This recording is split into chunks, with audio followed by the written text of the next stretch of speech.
This is Lagos, Nigeria's economic center and the second most populous city in Africa. With a population of over 20 million inhabitants, Lagos ranks 7th among the top 10 fastest growing cities in the world. From the highbrow neighborhoods to the slum and shanty areas, one thing that the city has in common is the ever-bustling activity of everyday living in Lagos. From the traders in Balogun markets to the blue-collar employee in Victoria Island, everybody in Lagos is trying to navigate their way through the notorious traffic jams and make the best of the day. I'm on my way to Asampo Beach Road in Badagry to meet up with a man who has chosen to live life on his own terms, away from the hustle and bustle of the city. Badagry is a coastal town and a local government area in Lagos State, with a lot of history and culture. During the transatlantic slave trade, the town was a middleman between the European traders on the coast and traders from the hinterland. Our mission here today is to spend the next 24 hours with a Rasta man and his family to experience the natural and simple life they have chosen to live for the past 8 years. This is the simple life.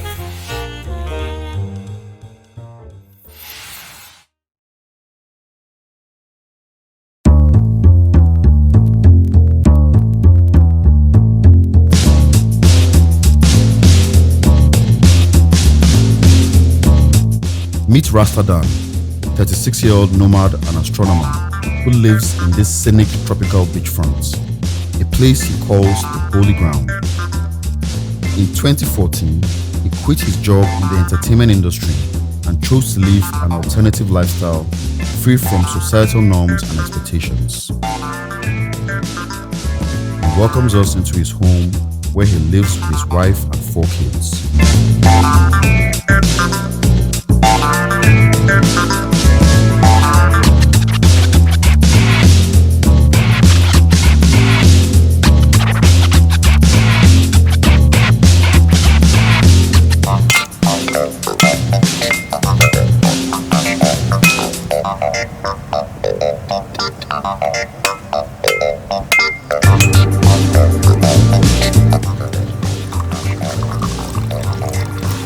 This water, nobody knows how it got inside. I can tell you. It is only God that knows. It's the mystery of life.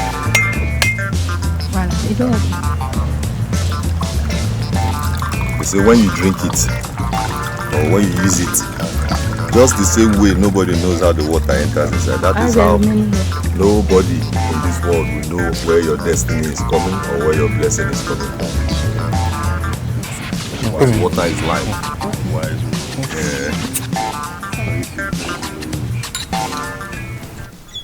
Alright, can you just tell us where you grew up? What kind of childhood you had? Okay. Parents, just how you grew up childhood. Yeah. Originally, I was born in Jos, and after about a week or so, my mom took me and my sister away from Jos. We spent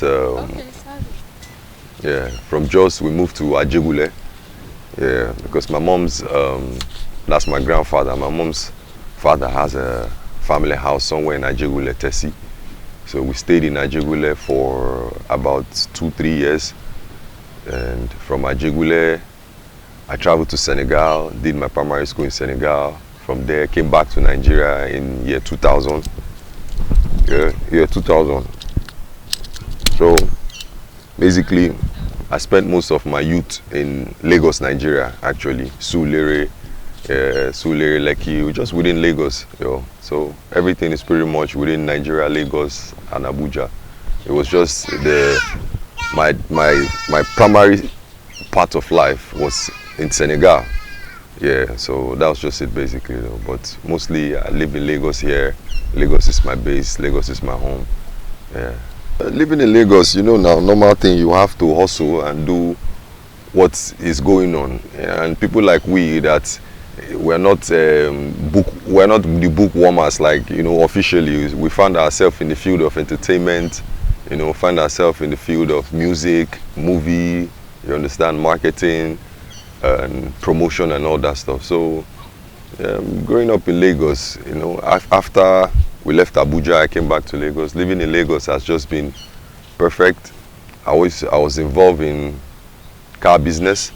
I used to bring cars from Benin Republic to Nigeria. I get my commission. I had a website where we sell cars online, used cars, fairly used cars, either Tokumbo from Benin or fairly used cars in Nigeria. But before that, I was in the entertainment industry. I used to work for a company called Immaculate Entertainment. I was working for a guy. It's a relative, Ash Haman. Yeah, it's a relative of my very close family friend. Yeah, I was handling most of his work in Nigeria, and after that, I started a website called gist.com with a friend of mine long ago. But all that was just inside the entertainment industry. But it came a point in time where life, brought another face. Everything all of a sudden didn't start making sense. I started to ask myself, why do we exist?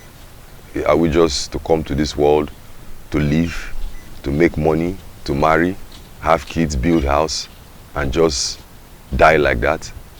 These questions it started coming to me at a point in time. I was wondering why life was like that. So it started making me to wander around.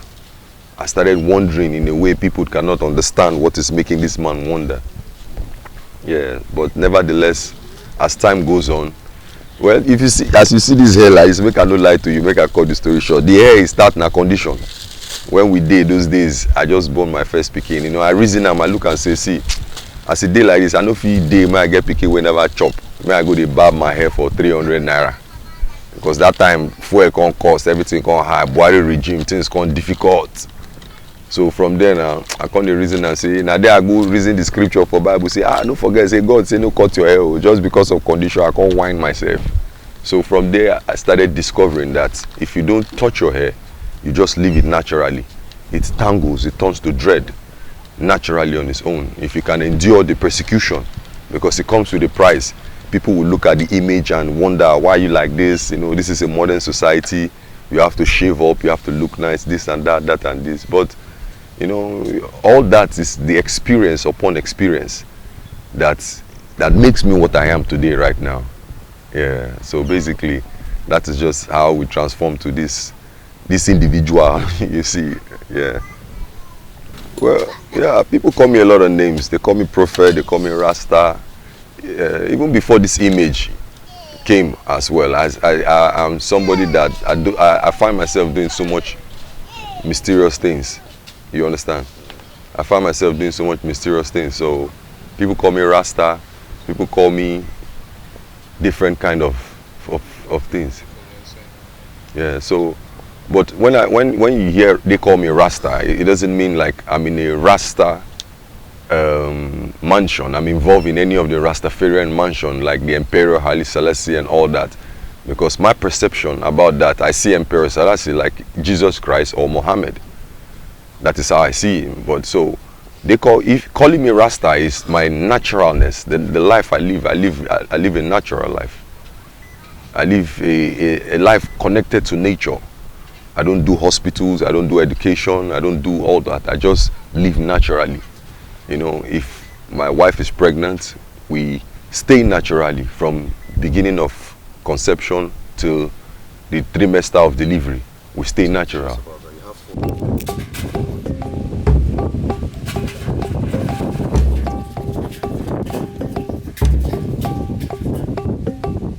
While Rastadan regaled us with his philosophy and some of his life experiences, his wife, Folake, is busy cooking up a storm in the kitchen.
Diana, the same thing as well. From the experience of the first one and the second one, I was very confident. I wasn't worried. Even my wife as well, she wasn't worried, because people are always wondering, like, why do you put your trust on a man that is not even qualified to be a doctor?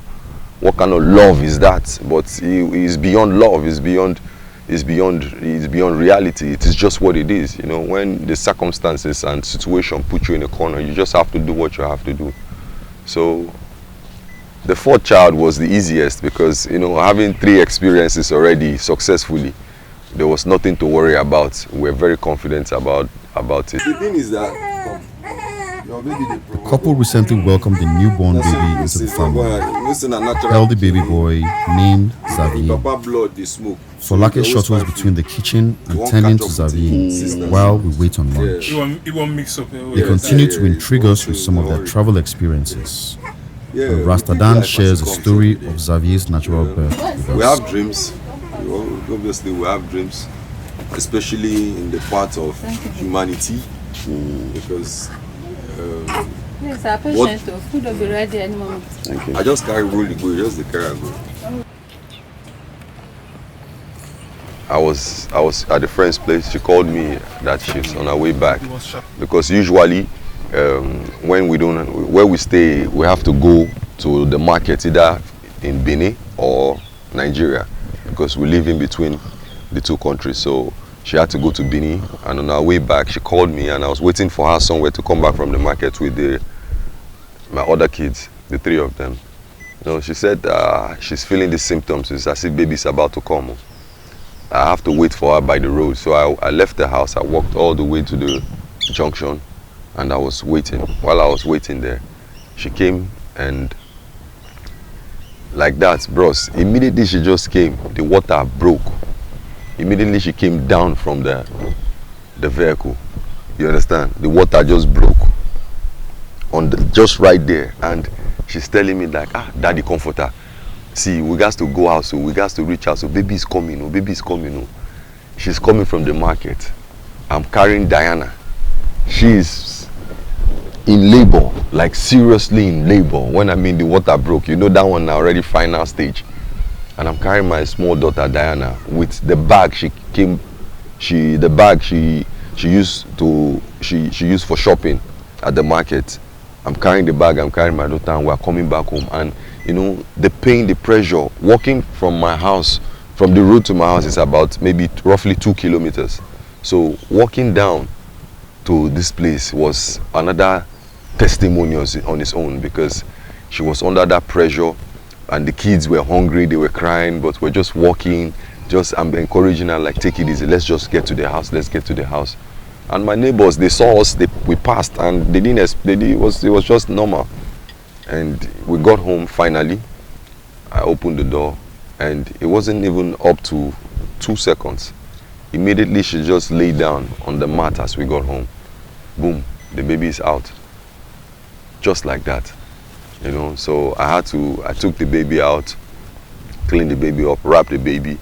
I put the baby on the mother's bosom to relax, so that the baby feels warm and holds the mother, because when you give birth to a child, it's very important. Immediately the child comes out, it's very important you put the child on the mother's bosom, so that that is like, you know, you are out of the stomach, and that feeling, it makes them calm.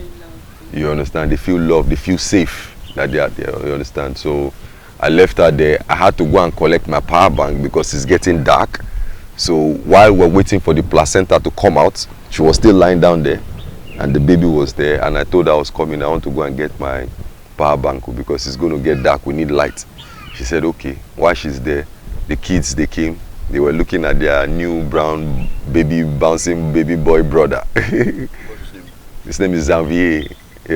Xavier, that's in French, in Spanish. The French call him Janvier. It means a bright home. In my dialect, it's called Tamno Donye, that is Ijo tribe.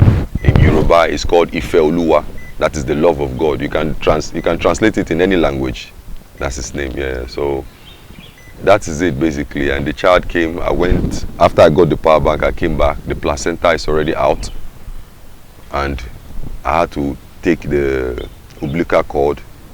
I tied the both edges, and I I don't have scissors. I'm not that kind of doctor. I use my normal knife, just cut the umbilical cord. No time. As a Rastaman, cut and pack this placenta, put it inside a bowl, went somewhere, did my normal traditional thing, clean up the baby, everything, and that's it. No hospital, no antenatal, nothing. Just lemongrass, moringa, eating natural food from conception of birth, from beginning of birth. Eating home food. Everything is cooked in the house, raw and fresh. Do you understand? So that is how we survive. That is how we live. You understand? So we live by how we take care of ourselves internally. So that's how we're able to stand the whatever challenges externally. So that's it basically. It's lunchtime at the Holy Ground. We are treated to a scrumptious home-cooked meal by the resident chef, Folake. Even with the minimal means, she spares no expense on this lavish meal, and we are truly honored for it.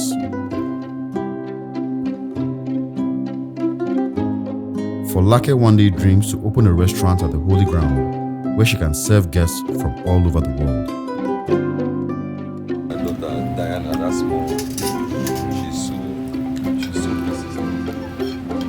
Comforter.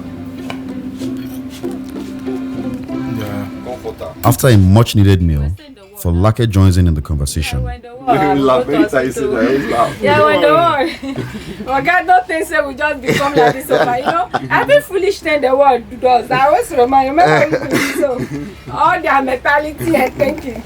When I Bokuta and when I say when the world is that we can't sleep without mattress, but today we can sleep on top. You know, we live there and me and my daughter. And one day when my daughter was 2 months, my husband told me, "See, I have a vision. God said we should go. That will bring our chip and our everything and our blah blah, our supervision." I don't look him. He said, "Now so God wants him to get the vision." I say, eh. So this house where we rent never finish. You know me, I like my comfort. We just pay rent, like we never even eat up to three months inside. I think we stayed 2 months.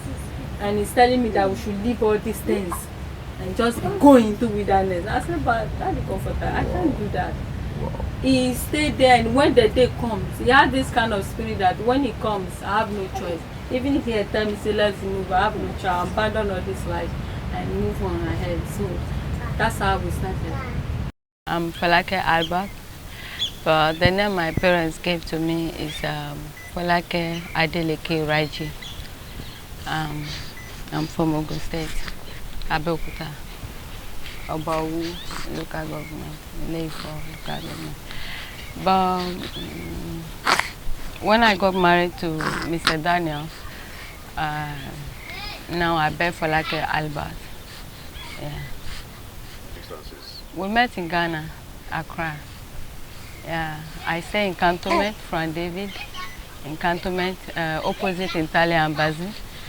And he stays also not far from me, in the same area with his mom. I never knew that he stays there. I never knew I was going to meet someone like that. I just woke up one beautiful morning and I was very happy with myself because I want to go and get my best perfume. I use Jimmy Choo, Mademoiselle, and some other ones. So I went to get my perfume, my favorite. So I had some issues because when I go to the supermarket, it's like the price increased. So I was like, wow, how do I do that? But God was faithful. Somebody was there that knew me and compensated for me. And out of that excitement, when I got to where I stay, my hostel, I saw one Rasta guy. It's my friend called Dudi. He stays right there. He's half Ivorian and half American, you know. So I asked him, I was like, why are you out there? Why are you sad? He said that he doesn't have smoke, doesn't have money. I was like, wow, dress up, follow me. Out of excitement, you know, I stopped a taxi, we enter inside, and we went to a ghetto that a friend took me to some weeks ago. I didn't even know they sell smoke opposite, close to me, that side.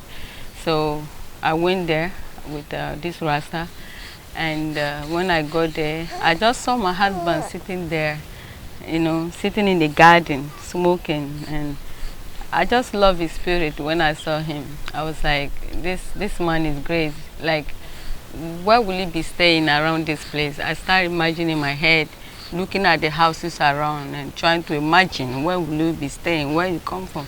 But where he's staying, I never think of that side. So last, yeah, we communicated, and we just communicated as if we know ourselves long ago. We become one flesh. From that moment we met, we stayed together forever. I mean, we don't leave each other. I don't travel anywhere and sleep till overnight without him, or he doesn't travel somewhere and sleep overnight without me. We move together. We become one flesh. We just go anywhere together, and that's how we become attached to ourselves. Since the couple met and started traveling together 7 years ago, it is obvious that they have shared experiences that have created a deep bond between them. For a 32-year-old mother of 4, Folake has experienced more than most people will ever get to experience in a lifetime. Traveling, how traveling started actually is, it wasn't anything extraordinary. When I met my wife, you know, I am somebody, I love to swim, I love sports, I love to play football, I love to dance. I'm a very energetic person. I'm a fire sign, I'm a Sagittarius, so I love energy. I put fire, I put energy anywhere that I'm into. So, excuse me, when I met my wife, you know, we started exercising and training. We started doing some jogging, some exercise. We never knew that we were being prepared for something that was going to happen, was even about to happen. But we just found ourselves having these outdoors activities. You know, we find ourselves spending more time outdoors than indoors. Do you understand? You know, I don't know. So we find ourselves spending time at the beach, find ourselves running through the streets in the morning, find ourselves moving from one place in Ghana. We can jog from Cantonment, all the way from Cantonment to Dankwa Circle. We'll pass Dankwa Circle, we'll go all the way to Weija. We'll pass Weija to Kaswa. When we come back to Nigeria, did you ever train in Nigeria? No, Abi. It was mostly in Ghana. You just go and relax. So when we started traveling, basically, there was a time when I met my wife, I told her a normal philosophy of mine as a single man living in Lagos now. You know, now for Lagos, if you don't day like this, you won't move. You understand? As things they happen like this, even if guap day your hand, robbers day your hand, money day your hand, if you just want move like this, as the spirit they lead you, like probably like me now, if I want move now, I go observe and I go start to the car, just the waka, they move, they go. I go just the waka. I feel waka reach my destination safe, just they follow the wind. So when I met my wife, I told her that one time as a parable. I said, baby, we're supposed to go to somewhere. We're trying to even get to my mother's place to go back home in Accra. So I said, baby, do you remember, like, why don't we just be strolling? As we are strolling, it will save us transport fare, and it will save us time as well, so that we will not be standing somewhere. And I said that in the city. Now, it was so, I won't use the word unfortunate, I'll use the word fortunate, that what I said was a seed I sowed into this woman that I met in Accra. And we found ourselves in Senegal at a point in time. How we got to Senegal, another story for another day, but we were still in the world and we found ourselves in Senegal. We found ourselves in a situation where we had no money, no phone, nothing. We sold our phones because we had to have money to continue the journey. And we found ourselves right in Senegal. Now, we had to come back home. There's no money, no phone, nothing. How do you continue your journey? Even our passport we are trying to hide it, because if you take the passport to the immigration or to the borders, they have to stamp you and you have to pay for stamps. So we don't use our passport. Now we just go like locals.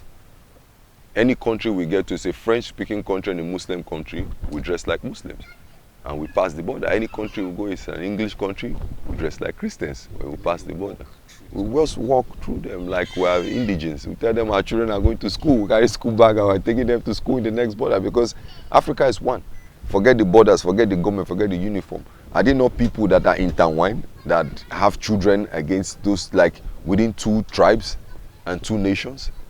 Do you understand? So Africa is one. We're all black skin. It's a black race. Our blackness, our dark skin, our nature, our melanin skin is the passport that we needed. So from there, she told me that, see, Mr. Man, don't forget you told me that when we are traveling or you are going to somewhere, you should start walking small, so that it will save you the cost and it will save you the finances, and at least it will save you time as well. I got upset because what she's telling me, we're in another man's country, we're in Gambia, where that is almost how many 1,000 kilometers away from home. We're in another man's country where they speak another language, without a phone, without a passport, with nobody knowing where we were. And she's telling me that kind of thing inside bush, because now me don't tell her the same seed for city. I tell her, say, see, no be city, we don't have bush, we did like she say, but we get choice. And that is how it all started. From there, we started walking back to Nigeria. All I had was a map, a local map. I had no phone, I had a map I printed from Google. The old Nigerian map, West Africa map, that they call this place the Gulf of Africa. Instead of West Africa, it was called the Gulf of Benin. The Gulf of Benin, yeah, the Gulf of Africa. So we started using the map, using the sun. That is where my sense of compass, knowing the sun rises from the east to the west, we started using that to trace our way back home. And it took us 2 months to walk back from, we passed from Gambia, we went to Senegal, from Senegal, went to Mali, back to Bamako, from Bamako to Burkina Faso, Ouagadougou, Bobo, from Burkina Faso. We passed the north of Ghana. We didn't want to follow Ghana back down to Africa. We had to follow the north, Bolgatanga. That is a place that has 3 borders within Mali, Burkina Faso, Ghana, and Togo. It's a border of Bolgatanga. It's at the northern part of between Togo and Benin.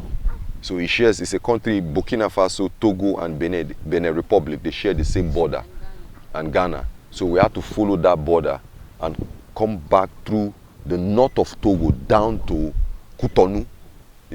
Down to, what is the city of Lomé? Down to Lomé. We pass Palime, Atakpame, all these places. If you go to this day, you see through the map, Palime, Atakpame, back to Lomé. And that is how we started walking. And I came back to Nigeria and we started walking. You know, coming back to Nigeria, my friends and family seeing me coming from that kind of journey, they did not understand. They just see, Ogbeni, what did happen now? You be spirit.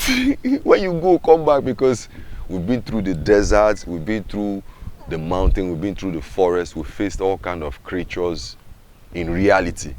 And it's just God that has just been putting us through all this journey. So from there, since then till now, we just found ourselves enjoying nature, enjoying space.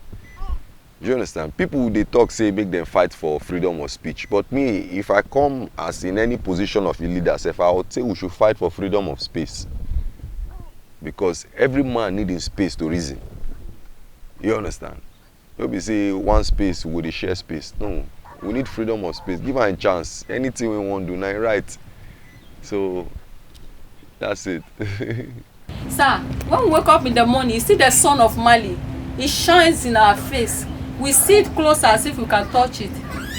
Because we walk with feet and we reach certain level where we can see the sun right to our face as if I was at work. Diana, come. Wow. Look at this. Oh, yeah, come. Were you not tired? Did you not get tired? Sir, if I sleep like this, as I wake up in the morning, this man love to function early hour. Me, I don't care anytime, but 4 o'clock, you don't wake me, say, oh yeah, anybody that accommodate us, 4 o'clock, we are already moving. You know, to accommodate is difficult. I don't know, say, we are not those kind of people that you accommodate and will be a nation to you or a problem. By the time they wake up, we don't move. Even if I say today, we don't provide our food there, we don't move. So, every day when I wake up like this, it's work, sir. I did it for like 4 years of my life. As I just sleep, wake up, nowhere is home. I sleep, wake up, I'm going from. Yeah, she's coming, she here. I sleep, wake up, I'm moving. That's how we did it for 4 to 5 years. Or how many years I'm talking about? About 6 to 7. What are you saying? It is now we Even till settle. No, we try. We try small. It's been a while. We haven't traveled about 2 years.